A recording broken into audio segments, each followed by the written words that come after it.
It was a Saturday that should have evaporated into nothingness, quiet, slow, the kind of day where the world moves just a bit slower and neighbors pretend they like each other. The air was still crisp with dew, birds chirped like they were auditioning for Disney reboot, and a whole group chat for once had no bows. Tea flared up over mailbox paint codes or improper grass edging, rare peace.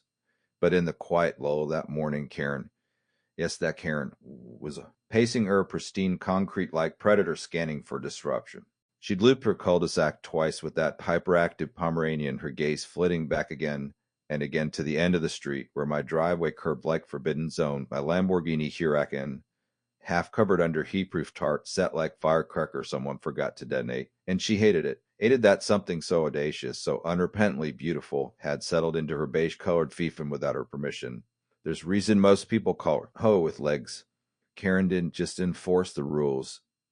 She embodied them. She had a spreadsheet for trash day violations, color-coded complaint logs on everyone's land-skipping decisions, and once spent an entire afternoon measuring someone up's garden gnome distance from the curb. Her power wasn't official, but it was oppressive like humidity before storm. And I was her anomaly, the variable, the constant source of irritation wrapped in minimalist smart home facade and shielded behind 3 covert security systems she never figured out. When I moved in, she asked me what I did. I said I worked in it. That was the end of it. Technically true, thoroughly misleading. What I never told her was that the Lambo, as she mockingly called it, was not just midlife crisis on wheels, but Homeland Security Commission field vehicle tricked out with encrypted uplinks, adaptive threat response, and the kind of biometric isolation tech that makes Bond's gadgets look like Happy Meal toys. But that was neat to know, and Karen never needed to know, until, of course, she decided she did. That morning I'd gone outside only to retrieve a recycling bin. Standard suburban ritual. Karen walked by, dog barking at nothing, her sunglasses sitting too high on her nose like masks she never removed. She muttered something under her breath, maybe about city code violations, maybe about the paint finish on my driveway. I ignored her. That's how you deal with hurricanes. Don't feed the wind. I brought the bin in, shut the door, started brewing coffee. 7 minutes later, my phone buzzed. Then it buzzed again, and then the drone alert sounded. The moment she cut the lock, military grade, fiber core, not the kind of thing you find at Home Depot. She unknowingly breached more than a card. She breached protocol, Federal One. The second her hand touched the Driveropos. This side door, the system woke up. She thought she was liberating a car from aesthetic tyranny. What she triggered instead was an AI that classified her movement pattern as aggressive acquisition. She slid in like a soap opera star making a dramatic entrance. Phone out, selfie mode on, already narrating something about entitled neighbors and illegal vehicles. The second she hit the ignition, boom, containment mode. From my living room, the entire thing unfolded. Glorious high-res, the dash lit up. Voice, calm, deliberate. Announced, unauthorized access detected. Federal response protocol initiated. Karen, still smug, probably thought it was a prank. She grinned, adjusted her collar, and started to speak again. Then the car's back panel opened and blue tracker shot out like bottle rocket. Her seatbelt snapped tight, steering wheel locked. The door sealed, and just like that, she wasn't the driver anymore. She was cargo. Now you need to understand something about people like Karen. They survive by believing they're always right, always in control, always the hero of their own story. In her mind, she was saving the neighborhood, protecting decorum. But what she had just done was hijack a classified operations vehicle, my vehicle, and the silence that followed wasn't peace. It was prelude. She didn't see the perimeter drones activate, but I did. 2 of them, silent black, shaped like swallows hovering above a tactical 35 feet. They locked onto her car, blinking red in unison. The house system started recording every angle, every motion. And Karen, she was now officially on watch list she didn't know existed. There's a moment, an exquisite, surreal second, when someone realizes they've miscalculated beyond recovery. That was the moment when the Lumbobos. This dashboard began to pulse with red lights, and the second voice calmly informed her you were in a secure Homeland Security vehicle. Remain still. The tempting exit will trigger lockdown escalation. She laughed. A full Karen guffaw. She pulled at the door handle, and when it didn't move, she tried the window. It didn't budge, she swore. The camera caught it. It caught everything outside. Few neighbors stepped out, the kind who pretend they have bows. Rechecking the mail, but really hoping for drama. One of them, the guy with the Como lawn chairs and Ring doorbell obsession, pointed his phone toward the vehicle. Karen's self-appointed crusade had gone viral before she even hit the main road. Meanwhile, my coffee had cooled. Not that it mattered. The real heat had just started. In the span of less than 10 minutes, the street transformed from quiet to chaos. Karen, still imprisoned in the seat she chose, tried frantically to turn off the voice, then to make call. System rerouted her number to Homeland auto response no. Her voice shook now, high and thin, like someone waking from a bad dream, but still inside it, the lights began to strobe. The Lambo shifted into slow crawl. 5 miles per hour, enough to move but not to escape. Funeral procession of one, with drones humming like judgmental hornets overhead. And me, I just watched. Not smug, not angry.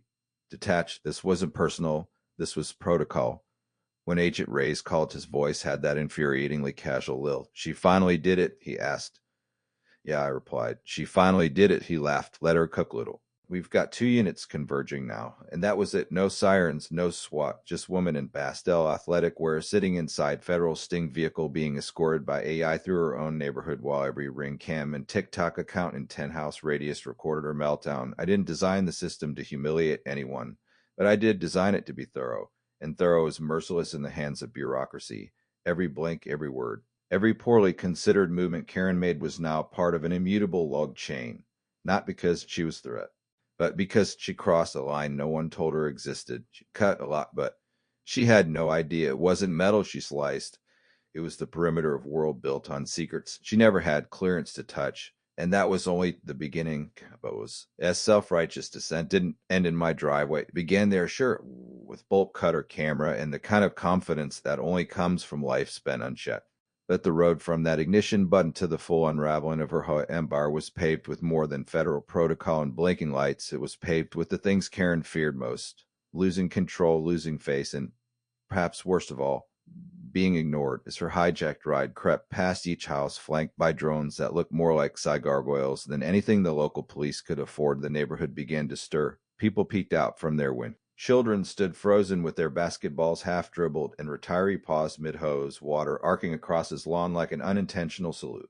No one quite knew what was happening yet, but the way the Lambo blinked like a disco and crawled like a hearse was enough to make the cul-de-sac feel less like suburbia and more like the set of a dystopian thriller. Inside the vehicle, Karen was unraveling. Her face, once tight with pride, now danced between confusion and outrage. She shouted at the AI voice, tried pleading with the drone that hovered too high to hear. She yanked at the steering wheel as if brute. Good override federal firmware. The cameras inside the car captured everything. Her panic, her profanity, even the moment she attempted to disable the vehicle's dashboard by stabbing it with her car keys, the AI responded by playing calm tone designed to lower heart rate in hostile subjects. It didn't work. Meanwhile, the group chat exploded. It only took one neighbor, someone 2 streets over who had been live streaming the scene with shaky hands and gasping commentary, to paste it into the HOA's private thread. Within minutes, speculation churned. Was the car stolen? Was it rigged? Was it even street legal? And where the hell was Karen going? And then someone posted the still frame from Karen's own live stream. Her grinning, holding the bolt cutters like prop from heist film. It was the kind of image that could ruin someone even without context. But this time there was context, too much of it. Agent Reyes kept me in the loop through encrypted text. He told me Thapos that he rerouted the car via remote guidance to avoid any traffic zones, not because of Karen, but because of the signal trail. If she'd activated anything deeper, any dormant subroutines buried in the vehicle's operational stack, they had to limit potential fallout. That was the real issue, not Karen's trespassing, not her arrogance, but the fact that in moment of suburban entitlement she had brushed against technology she couldn't pronounce, let alone understand. When the black SUV intercepted the Lambo at the edge of the development, it was almost anticlimactic. Karen screamed through the windows until they opened. They didn't drag her out or yell. They simply spoke to her like confused traveler at the wrong terminal. But even then Karen refused to believe she was wrong. She gestured wildly, invoked neighborhood bylaws, threatened legal action. She demanded to see someone in charge. They let her talk. They always do at first. I watched from across the street, unnoticed, or maybe not. Reyes glanced up from his conversation with her and gave me a subtle nod, the kind of gesture that said, "We're keeping this clean." For now, Karen's husband arrived 5 minutes later in sweatpants and flip-flops, his hair still wet from shower, holding mug that said "Number 1, Dad." The look on his face said it all. He hadn't been briefed. She hadn't told him anything. When he saw her standing between two agents, visibly trembling, he did what any confused man does when his wife is mid-crisis in front of federal operatives. He walked directly into the mess, asking all the wrong questions. They ignored him. Back at her house, things shifted fast. An unmarked white van rolled up an hour later, quiet as whisper. 3 men got out. No suits, no sunglasses, just regular clothes that didn't quite fit right. Too symmetrical, too clean. Their gait had a precision you don't learn from yoga or boot camp. They didn't knock. They rang once. Karen opened the door like she expected. Package. Her face fell 3 degrees the moment she saw him. She tried to play hostess, stepping aside like she had cookies in the oven. They didn't step in. One of them spoke softly and handed her sealed envelope. The door closed. That was all. Later that afternoon, Reyes called me again, this time without preamble. To pull the logs, he said. She activated secondary handshake protocol during access. Might be nothing, might not. I authenticated the transfer. They pulled telemetry data, biometric mismatch logs, pulse readings, even the microtremor feedback from the steering wheel. Karen, it turned out, had higher stress response than average. That didn't matter to him. But it told me something she knew, on some level, that what she did wasn't just Karen moment. It was crossing line erased. She went silent for nearly a day. No hope patrols, no cryptic notes on neighbors' doors. But then the ripple started. Flyers appeared on mailboxes, unmarked, printed from an old inkjet, quoting vaguely legally sounding nonsense about unauthorized surveillance, vehicles, and community endangerment. On the back, single phone number handwritten. Report suspicious activity. Don't let them watch us. No signature, no logo. But we all knew who printed them. One landed on my doorstep. I didn't touch it. I let the drone scan it. 30 minutes later, Ray's texted. Picked it up. She possessed building a case. At least in her mind, what she didn't realize was that every step she took, every movement within 50 yards of my property was now logged and cross-indexed. Homeland didn't just react. They archived. They categorized. Karen had become an entry and grown foul on civilian interference with covert assets. The HOA didn't know what to do with her. Half the board wanted her gone. The other half were terrified of the blowback. Some of them believed she was protecting the neighborhood. They hadn't seen what I'd seen. The way her eyes darted, the way she'd stared through my windows for months before this happened, how she'd once crouched near my satellite dish with tape measure like she was documenting crime scene. This wasn't sudden escalation. This was obsession with fuse. It was Tuesday when the president of the HOA sent formal message calling for an emergency vote. No names mentioned, but the implication hung heavier than summer humidity. Karen replied, not publicly. Privately, she doubled down, sending out mass emails accusing the board of being manipulated by external federal interests. She claimed I was plant surveillance officer. She said I was part of pilot program to monitor citizen behavior in high conformity neighborhoods. It would have been laughable if she hadn't ceased 2 local news outlets. That's when the agency got serious. Not about Karen, but about containment. They started quietly assets, deleting shared footage, locking down comment threads, rerouting any media inquiries through shell accounts. This wasn't damage control, it was sterilization. And through all of it, Karen just kept yelling into the void. What she didn't understand, what she would never understand, was that the louder she screamed, the smaller she became. She thought she was exposing conspiracy, but she was only revealing herself. And still, that was only chapter 2. The silence didn't last. It never does. In the days after Karen Ebos, thus forced joyride and her escalating spiral, the neighborhood settled into an eerie rhythm. Watchful, wary, whispering, but peace in suburbia is often just pause before combustion. And as the air thickened with speculation and shame, Karen decided she wouldn't oppose. T retreat quietly. No, she doubled down. She always doubled down. She began with her weapon of choice, the whole board. If she couldn't control the street through fear, she'd legislate her vendetta. The monthly meeting was moved up without public explanation, and an anonymous agenda was distributed the morning of the gathering. That alone was enough to stoke curiosity. But what really set everyone buzzing was the rumor, confirmed by at least 3 nosy retirees with binoculars, that Karen had requested motion to limit the presence of military-grade surveillance vehicles within the community. The phrasing was vague, but the target couldn't have been clearer. Me, or more specifically, what she thought I represented. I didn't plan to attend. There was nothing they could do to override federal jurisdiction, and frankly, Karen had already done more damage to her credibility than I ever could. But Reyes called me that afternoon. He had been monitoring the escalation of her public narrative and believed she was about to shift strategy from indignation to influence. She's losing the war, he said, so now she's trying to win the crowd. I told him I'd show up. quietly just to listen. He told me I'd know if it was time to speak. That night, the community hall was full, not just full, bursting. Folding chairs had been dragged in from the tennis courts, parents with kids clinging to their arms, older residents with their arms crossed, teenagers standing in the back with phones half raised to record. The atmosphere was electric with something raw, anticipation laced with unease. Karen entered last. She wore pale blue slacks and a floral blouse that looked like it had been ironed with a ruler. Her hair was tightly curled, her lips pursed in what she must have believed was diplomatic restraint. She walked straight to the front row and sat, clipboard in lap, as if nothing had ever gone wrong. The president opened with pleasantries, forced and awkward. Then came the reading of minutes, usual noise, budget items, community gardening hours, pool access codes. But everyone was waiting for the elephant in the cul-de-sac. When they finally reached new business, Karen stood before being acknowledged, her voice carried without mic, clear and deliberate. She didn't name me, didn't mention the Lambo, not directly. Instead, she spoke about unregistered surveillance equipment, non-citizen oversight, potential threats to privacy and residential autonomy. Her words were carefully chosen, scrubbed of accusation but heavy with implication. She framed her argument as protection, not paranoia. And to the untrained ear, it sounded almost reasonable, almost. But then she said something that changed the room. She claimed she had prior knowledge, evidence, that government surveillance project was operating within their neighborhood. She said she had been monitoring it, documenting its behavior, even collecting data to protect residents from unconstitutional overreach. That's when the silence shifted, no longer tense curiosity. Now it was something else. Discomfort, doubt, fear maybe. 'Cause some of them. Just enough. We're starting to wonder if she was... I raised my hand. There was collective turning of heads, some surprised, some expectant. Karen's eyes flicked toward me, and in them, for the first time, I saw hesitation, not fear.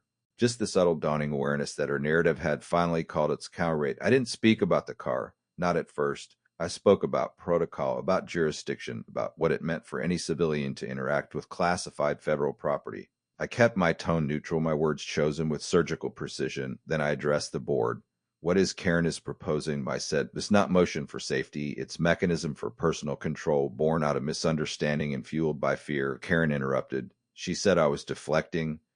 She accused me, again indirectly, of harboring government secrets, of using the neighborhood as a cover. She said the vehicle had no plates. She said she had filed FOIA requests. She even referenced conspiracy forums by name, claiming whistleblower support. It would have been laughable if it weren't so calculated. That's when another voice cut in, an older man near the back, one of the original residents. He stood slowly, adjusted his glasses, and said, I served 26 years in the Navy, he boasts. Have you seen what surveillance looks like? This ain't apples. This is one woman making a mess and calling it patriotism. His words hung in the air like verdict. Others followed. Quiet, then bolder woman who'd had her flower bed cited 3 times by Karen called her bully. Younger father described being followed on dog walk and accused of loitering. Teenager held up his phone and played the now viral clip of Karen inside the Lambo laughing at the federal warnings like they were game show prompt. The room cracked open. Truth poured in. Karen sat down, slowly. Her hands trembled, her face tightened. She still wore the mask, but it had fissures now. The president of the HOA, sensing the shift, announced vote to temporarily suspend Karen's board privileges pending further review. No objections were raised, not one. The gavel tapped once. That was it. Karen, who had ruled the neighborhood by scrutiny and fear, was unseated in single evening by the very people she claimed to protect. The fallout began immediately. The next morning, I found another flyer on my lawn. This one boulder, red ink. The headline, Federal plants in our suburbs. It cited vague constitutional language, warned of surveillance vans and silent neighbors. This time it wasn't just paranoid, it was dangerous. Karen was building something, not movement, yet, but myth, and myths once seeded have habit of blooming into fanaticism. Homeland responded, not with force, not publicly, but by presence. Third-party agent moved onto the block under soft cover. Substitute teacher renting recently vacated home. Cameras were installed on utility poles. Federal van disguised as cable service truck parked on rotation near the entrance. Karen noticed. Of course she did. She began documenting everything, taking photos of birds on wires, counting parked cars, even accusing the mailman of watching her mailbox too long. I kept my distance. Ray's advised it. She's unstable, he said. And when unstable people think they're protagonists, they get unpredictable. But I wasn't worried about Karen the person anymore. I was worried about Karen the idea. The way she reframed humiliation into martyrdom, the way she crafted delusion into purpose. Then came the podcast. She launched it 3 days after the home meeting. Called it Suburb Sentinel, her first episode, titled The Spy Next Door, was 43-minute ramble through her interpretation of events. She edited clips from the Lambo livestream, manipulated the audio to sound more menacing, added dramatic music. She claimed to be under federal harassment, claimed the hoe was compromised, claimed her arrest had been covered up. It was amateur, sloppy, but it spread. The local M station picked it up, then Fringe blogged, then viral TikTok reaction clip that mocked it, but still gave it oxygen. The more people laughed, the more people clicked. The more clicks, the more downloads. And in that algorithmic wildfire, Karen found her audience. But what she didn't know, what she couldn't possibly predict, was that her voice was now being tracked, transcribed, and archived in real time, not because of what she was saying, but because of who might listen. The agency wasn't afraid of Karen. They were afraid of someone who might believe her, someone dangerous, someone armed. That's when the tone shifted. For me, raised for everyone watching. And that's where chapter 3 ends, with the understanding that this wasn't Karen's problem anymore. This was a contagion. Karen disappeared from public view, but not from attention. The storm she had stirred didn't subside. It pivoted like wildfire starved of oxygen. It smoldered beneath the surface, unpredictable and patient. The day after her podcast episode hit the local fringe circuit, our quiet suburban streets were no longer just collection of homes. They were surveillance grid, invisible to most, calibrated by people who only needed points to act. One of those data points showed up in my inbox. Flagged phrase from her second recording. I knew what that car was before I touched it, she had said. Simple sentence, but to federalize it suggested intent, and intent changes everything. Ray's came in person this time, unannounced, at dawn. He didn't bring coffee or his usual casual banner. He brought man in slim suit with silver briefcase and no smile. They didn't ask to come in. They just did. We sat at the kitchen island like we had before, but the air between us was charged if the walls themselves were waiting to hear what came next. The man opened the briefcase and turned the tablet inside toward me. It displayed a map. Our neighborhood, dozens of blue dots, audio pings, transcripts. And in the center, like red infection site, was Karen's house. She's not just ranting, the man said. She's making contact. Contact, not with threats.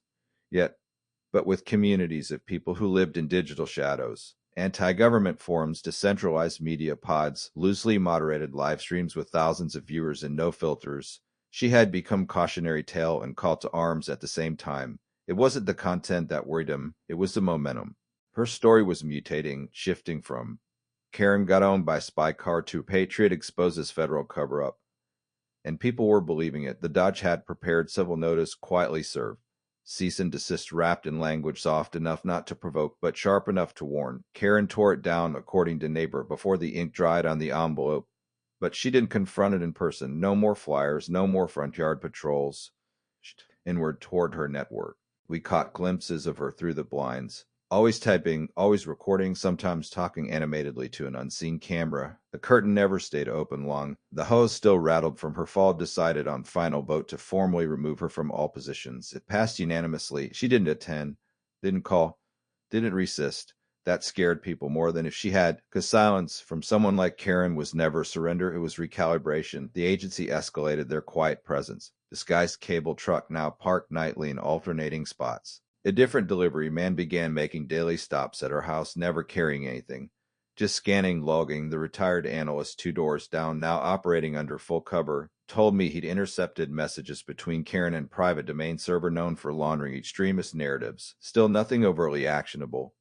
But it was close, too close. What made it worse was how the community responded. Not with unity, but division. Neighbor houses down started posting vague status updates online about not being told the whole truth. Another family began covering their windows, citing increased drone traffic as psychological harassment. Rumors turned paranoid, and then inevitably people turned on each other. One woman filed the complaint about her neighbor's security cameras facing her garden. Man accused another of recording their children. The entire block fell into haze of suspicion. Karen had seeded virus of doubt, and it was spreading. I tried to stay out of it. I focused on my own systems, ran diagnostics, scrubbed my network for any digital fingerprints she might have pulled during the Lambo incident. I found none.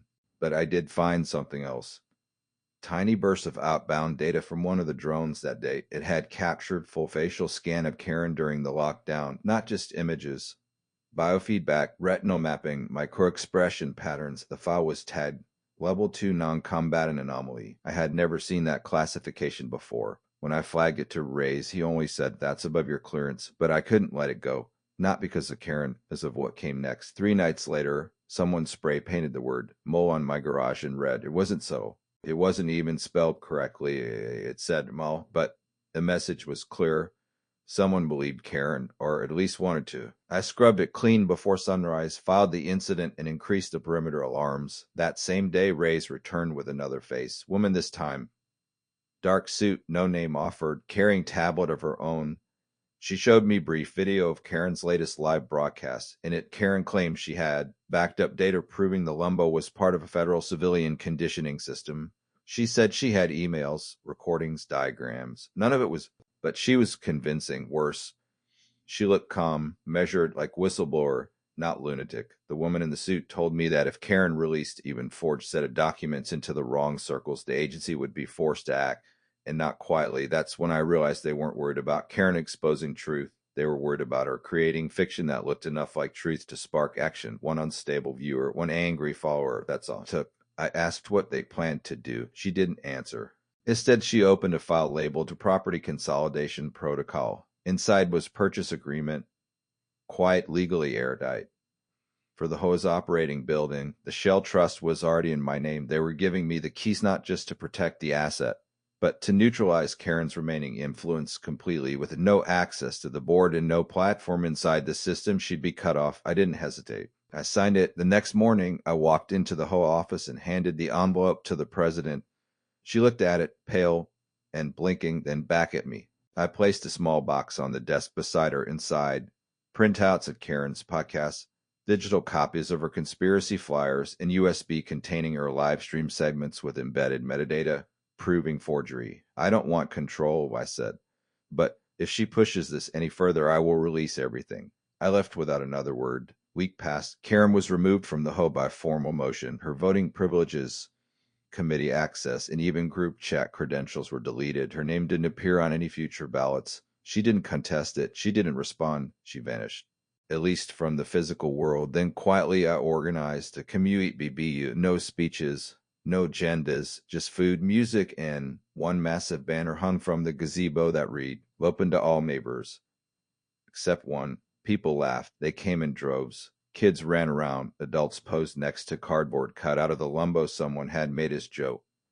Someone else brought cake shaped like key fob. Midway through the event, new car pulled up. Sleek, familiar, was the Lambo.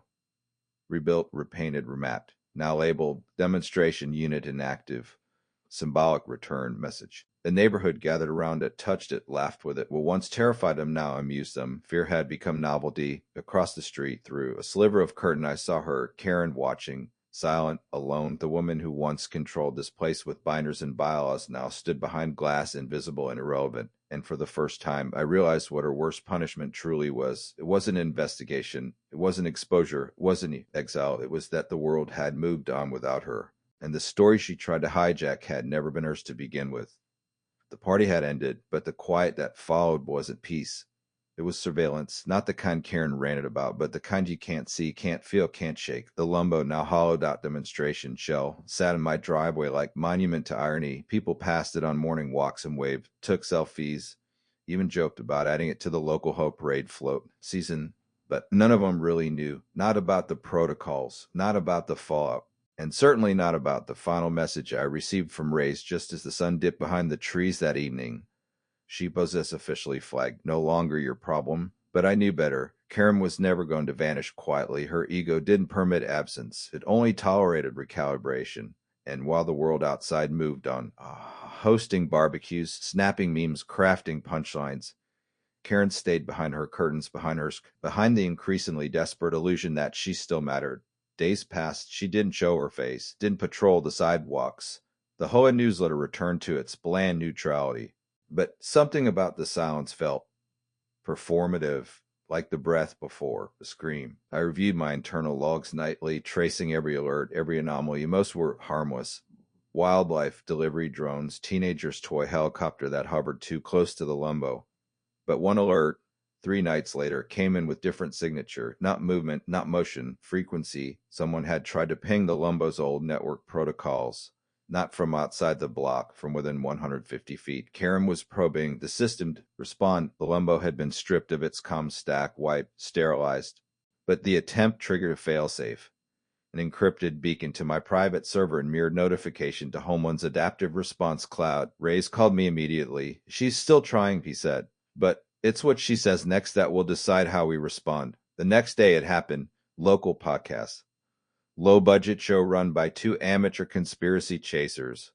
Uploaded special episode. The title, Suburb Surveillance. The whistleblower speaks. Karen's voice took up the entire hour. She told the story like more thriller. How she, a concerned citizen, had uncovered a covert surveillance project planted in the heart of American suburbia.